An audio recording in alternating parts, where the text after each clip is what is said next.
একবার মহাসাগরের একটা মাছ বাকি মাছদের সামনে গিয়ে ভাষণ দিল, এই মাছ ভাইরা সবাই শোনেন, আমরা শুনে আসছি পানির অপর নাম নাকি জীবন, পানি ছাড়া নাকি আমরা বাঁচতে পারবো না, আমাদের অস্তিত্বে মিশে আছে পানি। এত যে পানির গল্প সারা জীবন শুনেছি, এখন আমাদের সামনে প্রশ্ন হচ্ছে ওই পানিটা কই? পানির পরিচয় তো কোনোদিন পেলাম না, পানি তো কোনোদিন দেখলামও না। বাকি মাছেরা বললো, হ্যাঁ ঠিক কথাই তো, সারা জীবন পানিটা তো গল্প শুনেছি, পানি ছাড়া নাকি আমরা টিকতে পারবো না, বাঁচতে পারবো না, পানিটা কই? তাহলে পানির সন্ধান আমাদের লাগবে।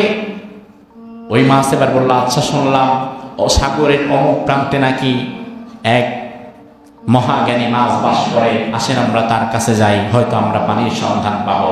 পানির সন্ধান নেওয়ার জন্য মাইলকে মাইল অতিক্রম করে ওই মহাজ্ঞানী মাছের কাছে গেল।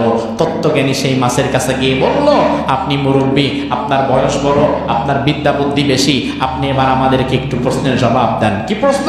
প্রশ্নটা হচ্ছে, আমরা এতদিন ধরে এখানে আছি, আমরা সবাই শুনলাম পানির অপর নাম নাকি জীবন, পানি ছাড়া আমাদের অস্তিত্ব থাকবে না, পানি ছাড়া আমরা বাঁচতে পারবো না, কিন্তু আমরা তো কোনোদিন পানি দেখলাম না, পানিটা আবার কোথায় গেল?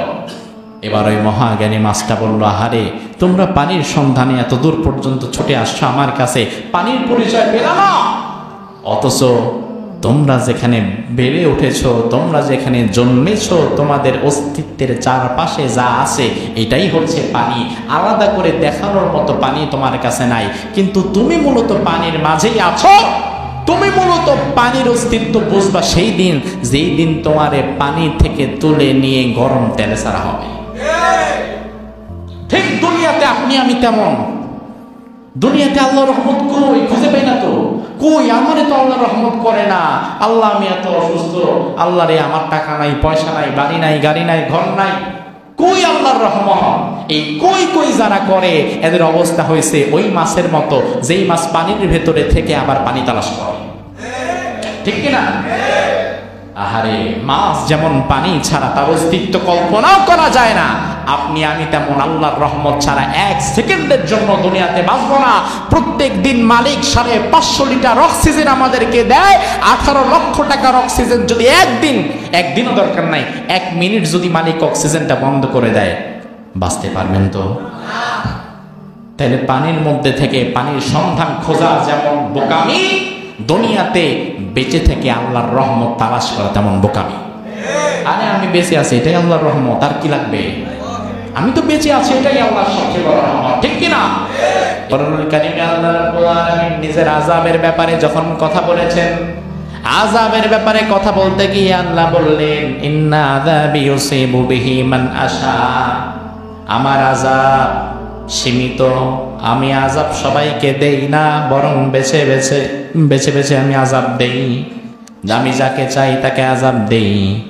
কিন্তু সাথে সাথে বললেন, ওয়া রাহমাতি ওয়াসিআত কুল্লা শাই, তবে আমার দয়া, আমার রহমত আমি বেছে বেছে দেই না, সৃষ্টির সবাইকেই দেই।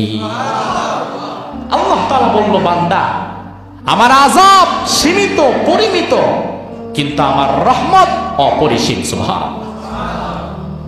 এজন্য প্রিয় ভাইরা আমার, আল্লাহর রহমতের কথা বলে তো শেষ করা যাবে না। ইব্রাহিম আলাইহিস সালামের একটা সুন্দর অভ্যাস ছিল। ইব্রাহিম নবী যখন খাওয়া দাওয়া করতেন তখন একজন গরিব মানুষকে সাথে নিয়ে খেতেন। এটা খুব ভালো একটা অভ্যাস। আপনি দুপুরবেলায় খেতে বসেছেন, কেউ যদি আসে পথিক খাবারের জন্য, ফিরিয়ে দিয়েন না, পারলে ওই খাবারটাকে অর্ধেক করে দেন, অন্যথায় গরিবকে কিছু খাবার কিনে দেন, খালি মুখে ফিরিয়ে দিন না। ইব্রাহিম আলাইহিস সালাম খাবার নিয়ে বসেছেন, বাহিরের রাস্তার থেকে একজন পথিককে ডাক দিয়ে তার দস্তরখানে বসিয়েছেন। এবার বললেন খাও। ইব্রাহিম নবীও খাবেন, তবে খাবারের শুরুতে কি বলতে হয়? সবাই বলেন ইব্রাহিম আলাইহিস সালাম তিনি বললেন, কিন্তু পথিক আর বলে না, সে এমনি মুড়ায় মুখের মধ্যে নিবে, এই দাঁড়াও, বিসমিল্লাহ, কুল বিসমিল্লাহ, বিসমিল্লাহ বলো। পথিক বলে না, বিসমিল্লাহ বলবো না, কারণ আমি তো বিসমিল্লাহ দলের লোক না, আমি তো বামপন্থী, তা আমি বিসমিল্লাহ বলবো কেন?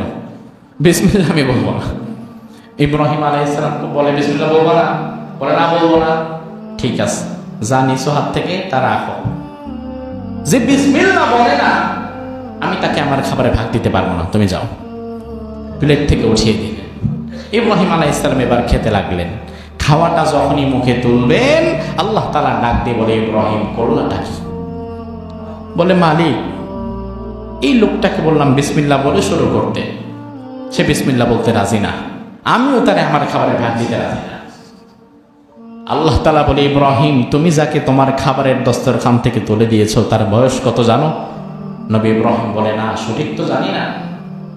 আল্লাহ তাআলা বলে, ইব্রাহিম তার বয়স হচ্ছে 70 বছর। ইব্রাহিম ওই বৃদ্ধ মানুষটাকে এক বেলা দুই বেলা না 70 বছর আমি আল্লাহ খাইয়েছি, বিসমিল্লাহ ছাড়াই খাইয়েছি।